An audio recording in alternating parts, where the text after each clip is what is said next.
Magandang umaga po sa inyong lahat. Ako si Pia Ontiveros. 4 na araw na lang at magbababa na ng hatol ang sambayanang Pilipino ukol sa napipisil nilang susunod na lider ng bansa.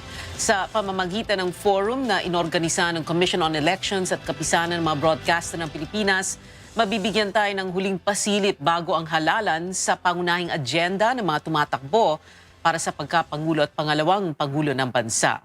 Sa araw na ito, makakapanayam natin dito sa studio ang Vice Presidential Candidate at ekonomistang si Manny Lopez ng Labour Party Philippines. Kasama ko ngayon sa panel ang CNN Philippines Senior Anchor at Correspondent Pinky Webb at News Anchor ng Radio Mindanao Network DZXL 558 na si Ricky Rosales.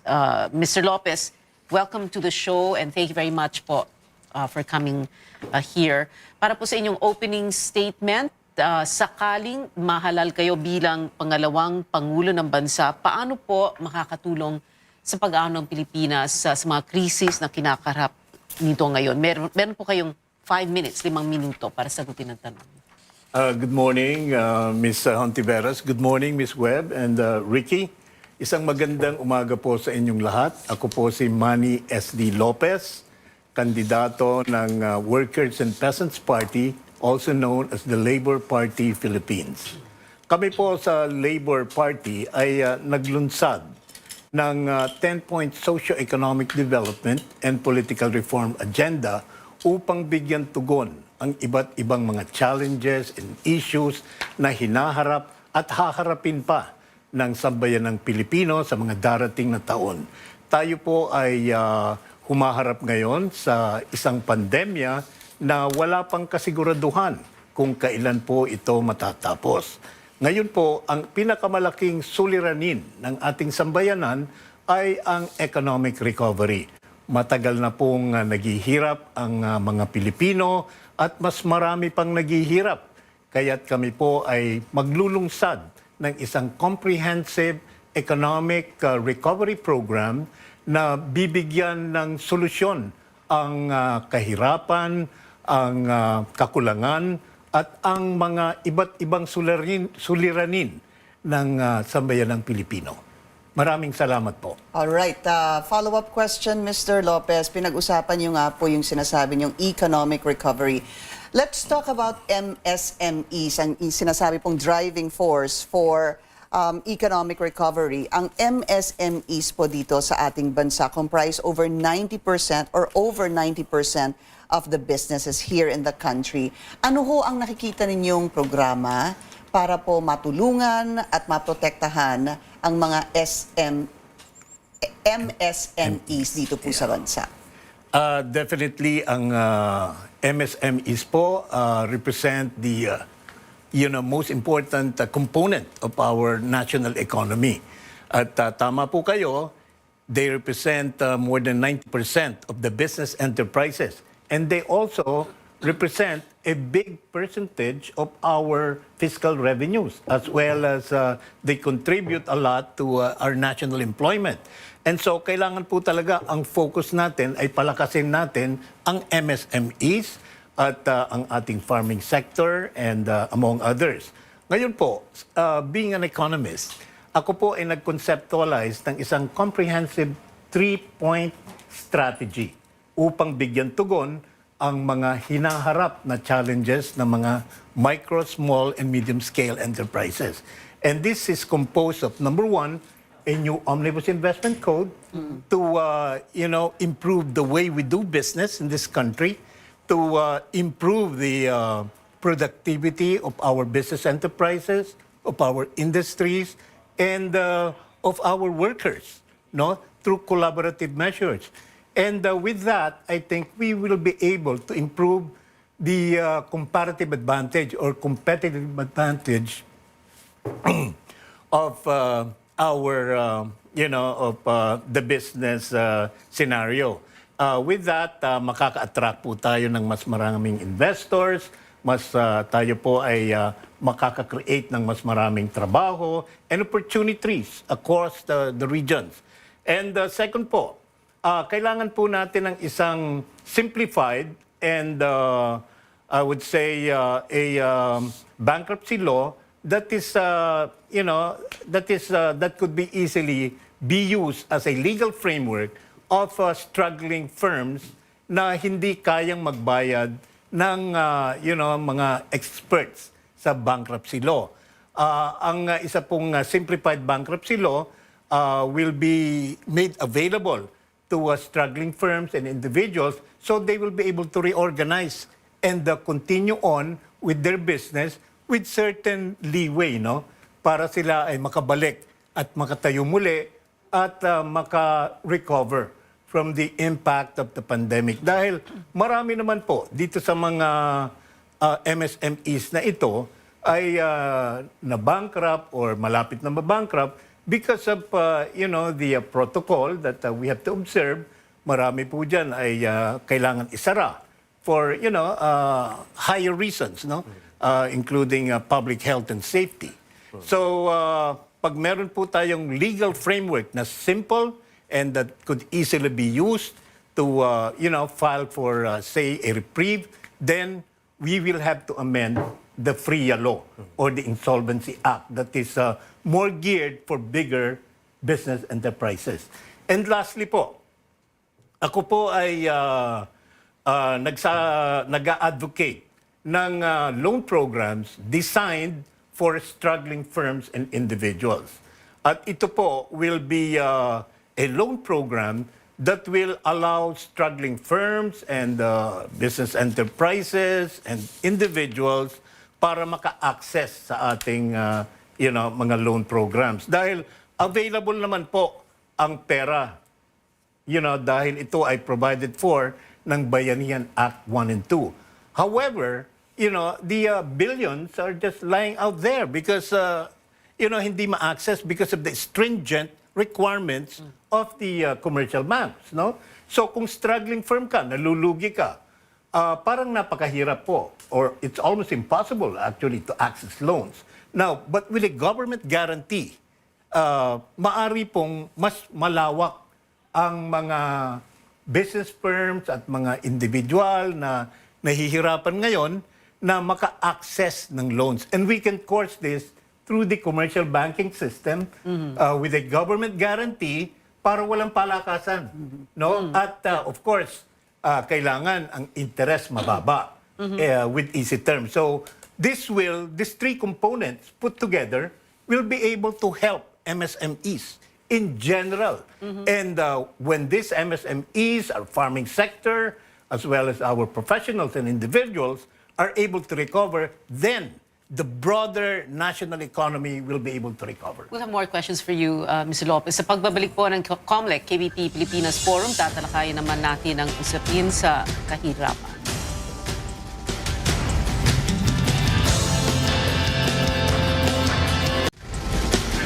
Kayo ay nanonood ng Comelec-KBP Forum 2022. Kasama rin natin si Vice Presidential Candidate Manny Lopez at sa ating panel, CNN Philippine Senior Anchor Pinky Webb at Radio Mindanao Network TCXL 558 News Anchor Ricky Rosales. Pinky. Okay, sa unang 6 na buwan noong 2001, pumalo po sa 23.7% yung ating poverty rate sa bansa, Mr. Lopez. Marami po yung nasadlak sa kahirapan dahil nga na rin sa lockdowns bunsod ng pandemya. Ang tanong po, ano ba ang dapat gawin para maabot yung tinatawag na zero extreme poverty rate target ng bansa sa taong 2040? Ako po ay nagmumungkahi ng bagong economics. We should shift from Keynesian macroeconomic principles that allows for the trickle-down effect sa ating mga kababayan in terms of benefits, no? Ano man ang public policy. Kailangan po embrace natin ngayon ang tinatawag nating welfare economics. Isa pong economic concept na bibigyan ng prioridad ang mga pangangailangan ng Pilipino. At yan po ay very basic. The basic needs ng ating mga kababayan, which is food, healthcare, education, among others. At among the sectors na kailangan pong i-prioritize dyan ay ang agrikultura sapagkat karamihan po ng ating mga mamamayan ay reliant sa agriculture. Kaya yan po ay bigyan natin ng mas magandang mga solusyon, hindi lang budgetary allocation, hindi lang po, puro bigay na libre. Kung hindi, i-address natin scientifically yung mga suliranin, yung mga challenges ng ating agricultural sector. And among those that needs to be addressed immediately ay ang sourcing nila ng capital. At yung pong mga production inputs, mataas na binhi, mataas na presyo ng fertilizer, kakulangan sa infrastruktura, yan po ang bigyan natin ng prioridad. Using the build funds na nakaprioritize or naka-allocate sa mga flagship projects. In that way, yung pong benepisyo ay direktamenteng mapupunta sa mga kababayan natin na matagal nang naghihirap ngayong panahon ng pandemya. I think ginoong... I thought you were going to bring... Wait. Ito. Sige, pakita na natin. Okay, sorry. So may binigay ho kasi sa amin si Mr. Lopez. Kayo na po ang Yes. paliwanag nito. Ito po ay 100,000, no? Dito nakasulat 100,000. What is this? What does this symbolize, sir? Malaki po ang ibig sabihin niyan, dalawang aspeto po. Number one, ang kahirapan po na dinadanas ng ating maraming kababayan ay immediately mabibigyan ng solusyon kung sila ay magkakaroon ng access sa low-interest loans with easy terms. Ngayon po, meron naman inallocate ang ating mga mambabatas sa Bayanihan 1 and 2 for economic recovery. Yan pong salaping yan ay pwedeng gamitin as a guarantee system upang yung pong lending rates ng mga bangko ay bumaba sapagkat alam niyo po, Miss Pinky and Miss Pia, hindi ba pag kayo ay bumili ng kahit na anong bagay at hindi kayo na-approve sa financing, kung meron po kayong guarantor, ay ina-approbahan kayo. In the same manner, ganyan po ang konsepto na gusto nating gamitin upang magkaroon ng access, makautang ang mga Pilipino na naghihirap ngayon. Sapagkat kung ito pong salapi na binibigyan nating halaga ngayon dito sa ating pamphlet na ito, sa ating leaflet na ito, na every Pilipino, bawat Pilipino ay pwedeng umutang hanggang 100,000, direktamente po magagamit nila ang salaping yan upang sa kanilang bigyan ng solusyon, ang kanilang mga iba't ibang pangangailangan. And that will revive the economy. And that will revive the economy. Yeah. But do we have money for that? Let's say you do become VP and let's say we are able to do this program. Hindi maubusan ng pera ang gobyerno. A guarantee system po ito Meron po tayong sufficient billions that is lying around in DBP and the Land Bank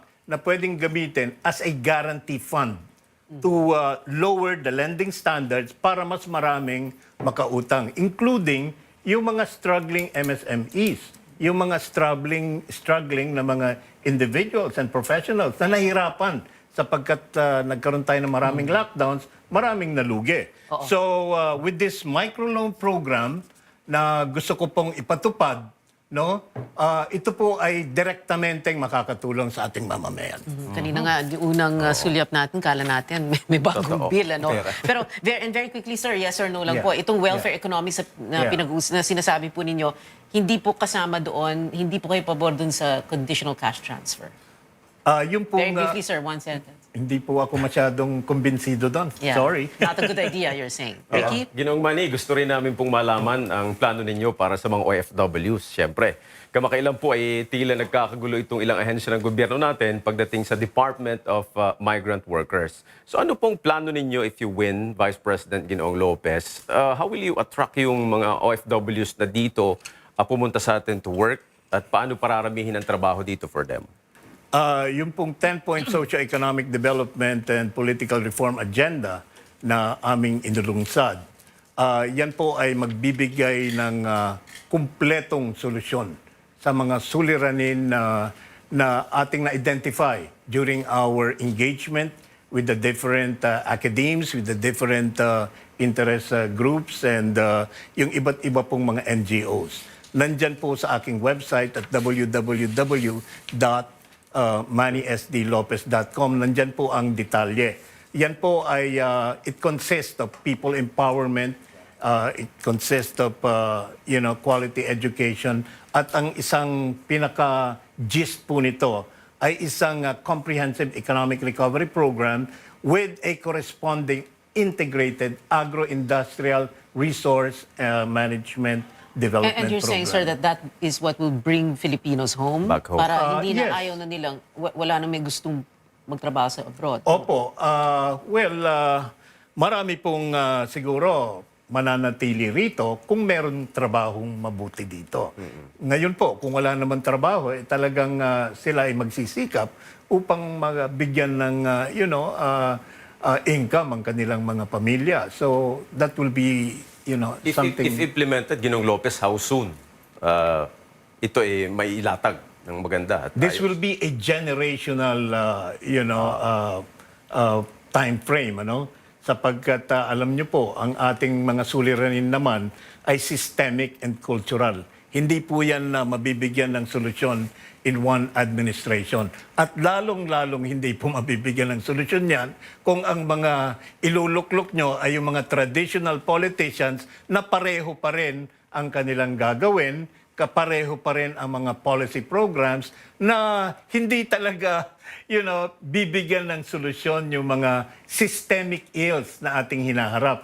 At siya rin na mga rason why this country is where it is. No?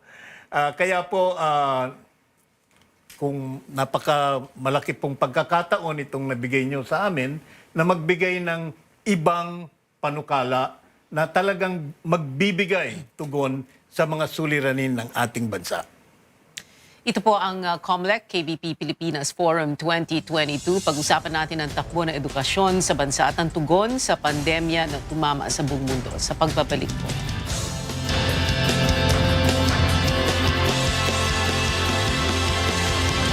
Question, kayo'y nanonood ng Comelec-KBP Forum 2022. Kasama rin natin Vice Presidential Candidate Manny Lopez, ang aking co-panelist sa Ricky Rosales ng Thinky Web. Ricky. Ginong Lopez, nangako po ang Department of Education noong January na magpapalabas sila ng mas pinabuting bersyon itong ating K-12 sa basic education curriculum. And siyempre, yan ho ay matapos ipanawagan noon ng Alliance of Concerned Teachers na dapat tugunan yung mga butas dito sa programang ito. 10 years after ho yan, 2012-2013, ang yan ay ipatupad. Sa inyo ho bang assessment, Ginong Lopez, matagumpay ito? At kung may mga dapat baguhin, ano po ang mga dapat ireforma sa K-12? Well, ang Labor Party Philippines po, and based on my 10-point socio-economic development and political reform agenda, quality education towards cultural excellence is one of our focus. No? So, yan po, gaya ng nasabi ko kanina, it's not only a matter of budget allocation, but it's a matter of coming out with the right innovations, no? With the right approaches, methodologies, upang ma-improve natin ang ating quality of education. Ngayon po, ang K-12 program, palagay ko, okay naman yan eh. Kasi binase yan sa international standards. Ang problema ho siguro dun sa implementation. In every good plan, there has to be a corresponding good, efficient, and effective implementation. Sa palagay ko po, dun nagkukulang ang ating K-12 program. Pag na-improve po siguro yan, and with the corresponding improvements in the implementation and the leadership of DepEd, then I think magiging mahusay po ang resulta. But at this point in time, para masagot ko yung sa inyo, siguro ho, marami nagko-complain eh. So there must be something wrong. May isa lang ako follow-up, Ginoong Lopez, yung binabagit yung cultural excellence. Can you a bit expound on this at magbigay ng kahit isa o dalawang halimbawa how to do this? Kasi it seems like ang laki nung paano natin gagawin yung cultural excellence. Bakit ko po nasabi, sagutin ko po kayo, bakit ko po nasabi na kailangan natin ng cultural excellence? Yung pong mga bata rito, parang hindi na sila nananaginip or nag-aspire na maging globally competitive, na maging pinakamagaling sa buong mundo. Nung pong kapanahunan namin, nananaginip pa po kami at nag-aspire pa po kami na maging pinakamagaling sa Asia or if not in the world. No? Ganyan po dapat ang thinking ng ating kabataan. Nawawala na po yan. parang nagiging subservient na tayo in our own thought and in our own actions. So we have to change that. And we can do that through quality education. Well, speaking of education, Ms. Lopez, itong problema natin sa internet connection, no? Lalo na't ngayon, we have face-to-face classes and then, well, perhaps by next school year, August, baka mag-hybrid, no? Face-to-face and, I'm sorry, online ngayon. Tapos mag-hybrid sa next school year, no? Online plus face-to-face. What do we need to do? What is it in your 10-point agenda that you can do to improve internet connection? Malaki pong usapan yan eh. Ang rollout po ng improvement ng ating online facilities, it will take years, no? Pero there are certain approaches, strategies, if you are, IT literate, no? Na mabibigyan ng better quality education through, I would say, digital, technologies. Mura na lang po ngayon ng ang USB eh. So kung bawat, estudyante ay may complete curriculum in one USB, then that will suffice. That will help them. At yung testing program, pwede po, yung pag-test na examinations, pwede pong gawin online yan. Marami pong approaches eh. Kaya lang parang medyo deficient tayo when it comes to, IT expertise. Doon nga po sa DICT, balita ko, yung naging pinuno doon hindi masyadong IT literate. So how could you Who are you expect referring to, sir? improvements? Secretary Greg Onasan? Sino bang mga naging... Greg Onasan? Senator. ang alam ko po... Yung naging pinuno, sabi nyo kasi. siguro po, baka siya ngayon. Pero ang alam ko Siya po, ngayon o naging Eli Rio, pinuno? mahusay naman yun, pero inadmit po ka sa akin ni Secretary Eli Rio nung tinanong ko siya because when this pandemic started, even before it was made publicly, tumakbo na po ako diyan kay Secretary Eli Rio, sa mga aking kaibigan sa DILG, sa aking mga kaibigan sa UP Medical and Scientific Community. I was warning, I was shouting out loud in my FB account, na this pandemic is for real and we have to do something about it, to mitigate its impact on our society. So pinuntahan ko po yan at narinig ko po kasi yung mga hearings sa Congress and I was alarmed. Sabi ko, we have to do something because nung pinakikinggan ko po yung congressional hearing, yung mga resource speakers, they did not know what to do, in this crisis. But this is not unique to us.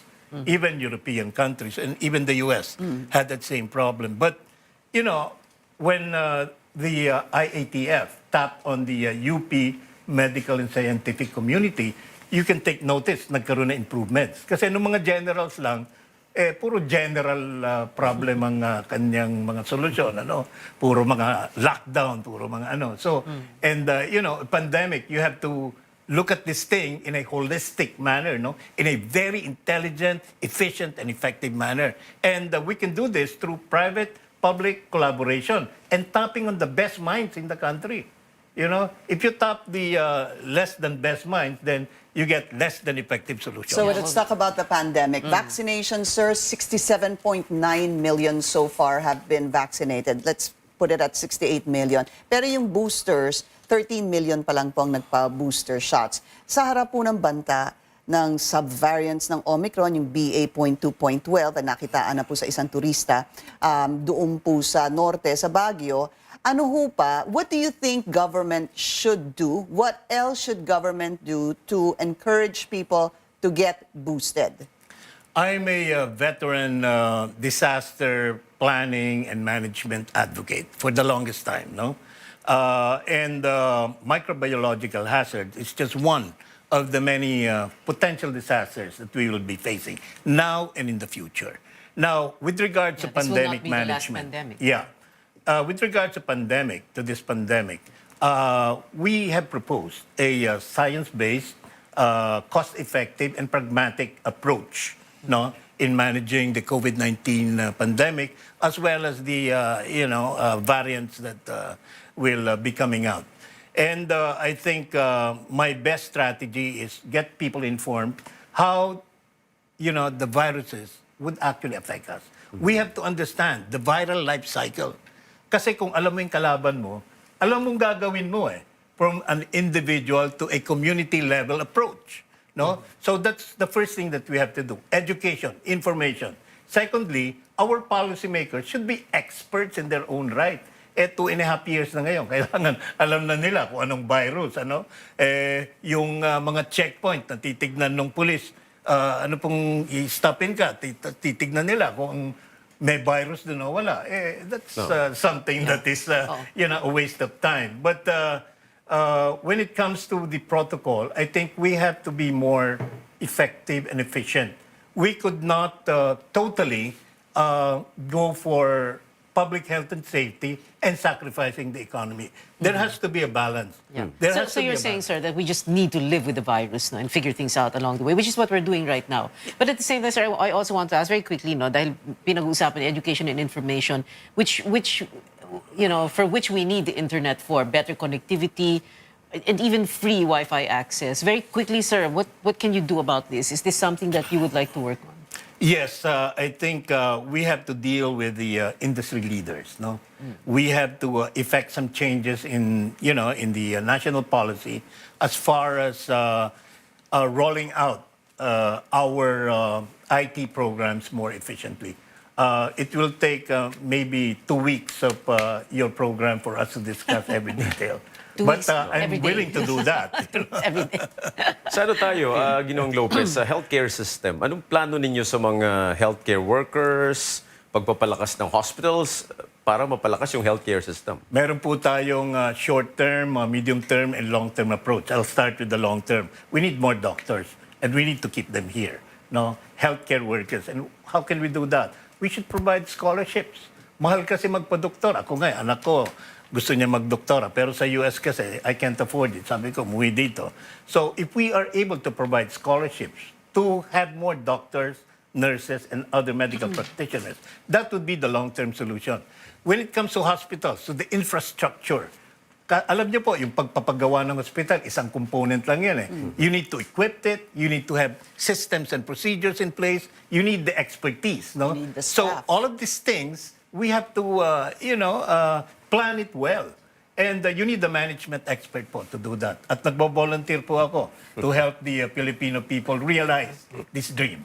Sa aming pagbabalik, pag-usapan po natin ang mga reforma sa politika. Ito ang Comelec-KBP PiliPinas Forum 2022.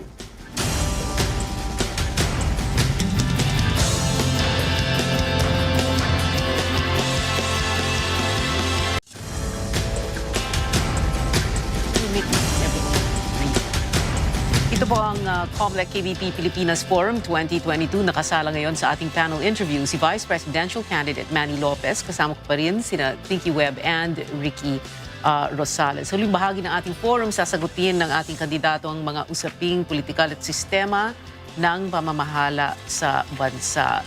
Mr. Lopez, let's talk about taxes. No? How can you help para mapalakas yung collection ng buwis? What can we do about, tax avoidance, yung mga ayaw magbayad or mag-file? Opo, on the matter of fiscal management po, talagang kailangan unahin natin ma-improve ang ating tax collection. And there's a two-pronged approach dyan po. One is to embrace, digitalization or computerization of our systems of collection. And secondly, yung pong talagang habitual na nag-avoid ng taxes, kailangan po ma-penalize yan. So these two approach, mabibigyan pong tugon yan with simple policy measures and effective implementation. On the other side of the coin, kailangan po na every tax spent, collected and spent, should be spent wisely. Sapagkat, alam niyo po, mahirap ang situation ngayon, with this economic, slowdown. Correspondingly, ang tax base po natin, ang tax na marirealize ng gobyerno ay mas mababa at mas malaki naman ang ating mga gastusin, kaya kailangan po hindi na po pwede yung dating gawa ng ating mga pamahalaan. Kailangan po every peso collected in the form of taxes should be spent wisely.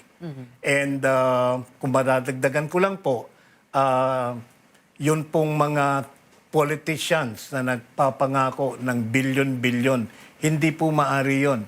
Yan po ay sinasabi nila para perhaps para sila ay inyong iboto.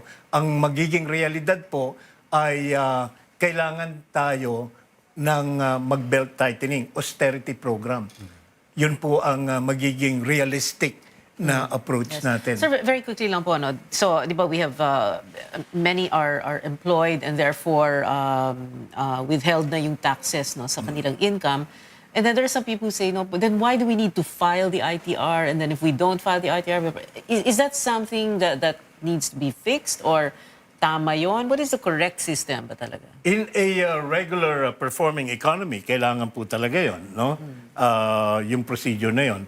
But in an economic slowdown na halos wala ka ng talagang income, then perhaps there should be some leeway.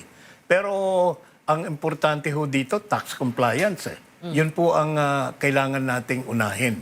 Tax compliance para mas maging responsibilidad din, mas responsible ang ating mga mamamayan. Okay, whether it's a pandemic or not. Nananawagan po kayo ng ilang pagbabago sa sistema o kaya struktura ng pamamahala sa ating bansa po through, tama ho ba, a people's initiative? Correct po. Exactly ano ho ang gusto nyong baguhin? Number one po, ang number one ko pong advokasya ay maamyendahan ang People's Initiative and Referendum Act sapagkat ito po ang people empowerment measure that will allow ordinary citizens and groups of citizens to launch a people's initiative through a functional law. No? Sapagkat ngayon po, kung maglo-launch ka ng people's initiative, you will need billions. No? Sapagkat napakahirap po na i-satisfy yung mga requirements. For example, yung 10% minimum signature requirements, yung 3% minimum in every legislative district. Mahirap pong i-satisfy yun.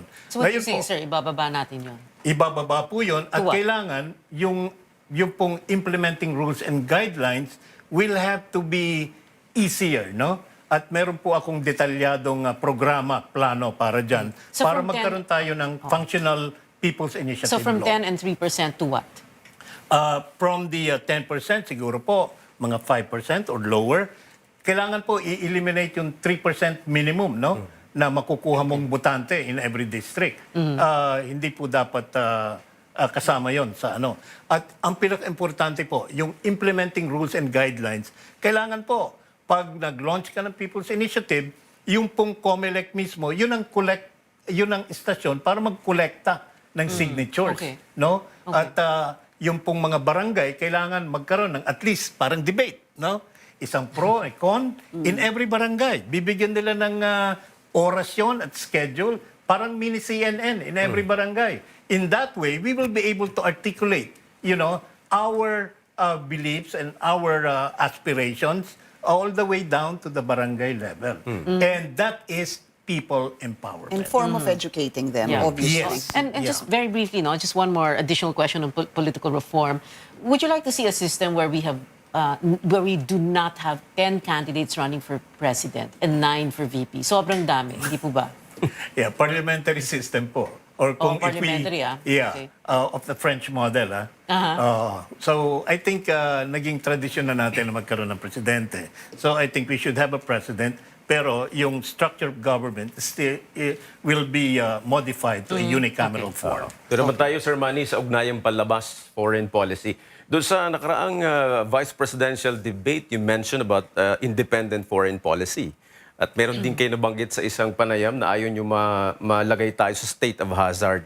Opo, what is that independent foreign policy that you have in mind na pwedeng gawin ng Pilipinas? Sir Ricky, we are living in very interesting times. No? Nagkakaroon ng competition ng emerging superpower and the dominant superpower. So in such instances, magkakaroon po ng inevitable conflict yan. Hopefully, it will not become kinetic sapagkat alam niyo po, ang mga competition ng superpowers ngayon, they are all nuclear armed, And we may be facing a catastrophic scenario when the conflict becomes kinetic. So how will an independent foreign policy protect us or prevent us from, getting embroiled in a superpower conflict that will make use of nuclear weapons? Independent foreign policy po. Kasi malayo po tayo sa mga areas supposedly of conflict Pero we happen to be in the forefront of the defense of the United States. Strategically. Sa economic side, Sir Manny, independent foreign policy in terms of our economics at ekonomiya, binabanggit po kanina MSMEs, paano yan? Paano natin gagawin yan? We have to approach it multilaterally. Kailangan po hindi tayo nakasubscribe lang sa isang dominant economy, either US or China. Ito naman po ngayon ay nangyayari na, because of the globalization. But an independent foreign policy, its impact on our economy will be tremendous if we are able to exploit the opportunities available from all countries, from all 229 sovereign states. Hindi lang po sa China, hindi lang po sa Amerika, hindi lang po sa Japan. And that will also, it will spur competition. So we will get better deals. Well, President Duterte was talking about that. Isn't that what he was saying?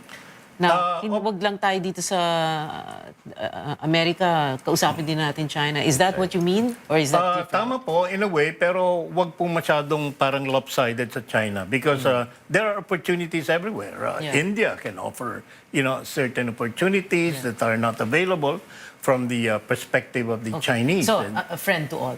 A friend to all and foe to none. At in that way po, strategically, napaka-importante po, because given the geopolitical dynamics of the Asia-Pacific region, pag tayo po ay independent, hindi tayo nasa forefront ng depensa ng United States, hindi po tayo magiging target ng possible preemptive strike ng China, or defense of the of the Chinese security interests. Okay, let's also highlight the fact that Vice Presidential candidate Lopez is the only Vice President who does not have a presidential candidate. Ano po? Kayo lang po 'yon. Kaya nga 10 presidents ang 10 candidates for president, 9 for Vice President. Kayo ho ba meron na kayong napupusuan na pangulo?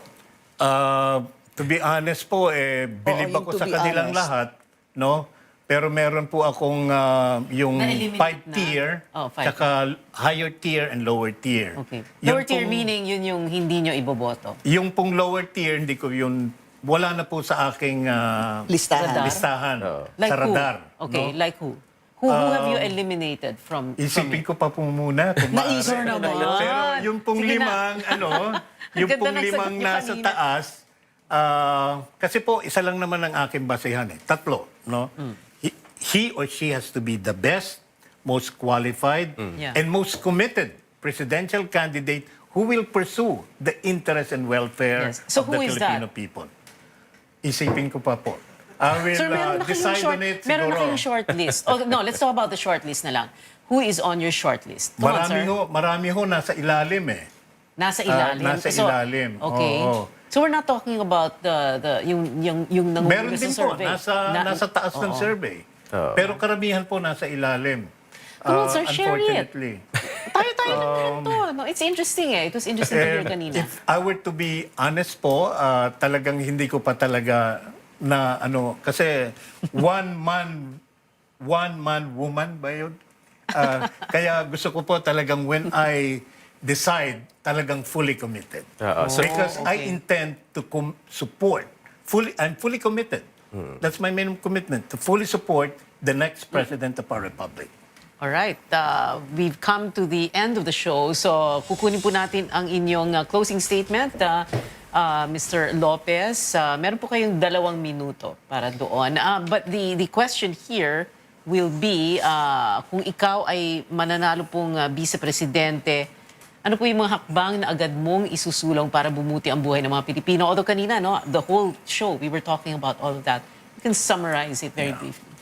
First, I'd like to thank Ms. Pinky, Ms. Pia, and Ricky for giving me this opportunity to share my thoughts, my vision, mission, and program of government before the audience of the CNN Philippines.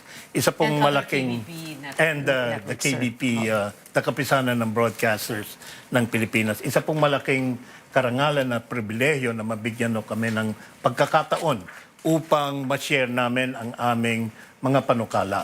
At ang unang-una po na bibigyan kong tugon, should a miracle happen, no, that I be elected as the next Vice President of our beloved Republic, ang unang-una po ay ang amyendahan, ang People's Initiative and Referendum Act. Sapagkat yan po ay magbibigay ng kapangyarihan sa mamamayang Pilipino upang mag-legislate, upang mapalitan ang dating mga dating sistema na nagpapahirap sa sambayan ng Pilipino.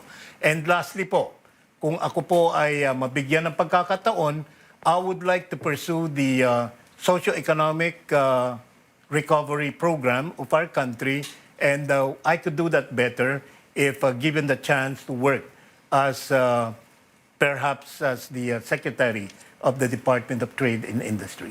Okay. Maraming salamat po sa ibinigay ninyong panahon sa panayam na ito, Vice Presidential Candidate and Economist Manny Sir. Lopez. Thank you, sir. Thank you, sir. Maraming so much. salamat po Thank sa you, At inyo. yan ang kabuuan ng Comelec-KBP PiliPinas Forum 2022 sa ngalan ni na Pinky Webb at Ricky Rosales at po si Pio Ontiveros. Bumoto po tayong lahat sa darating na halalan Mayo 9 dahil nakasalalay dito ang ating kinabukasan.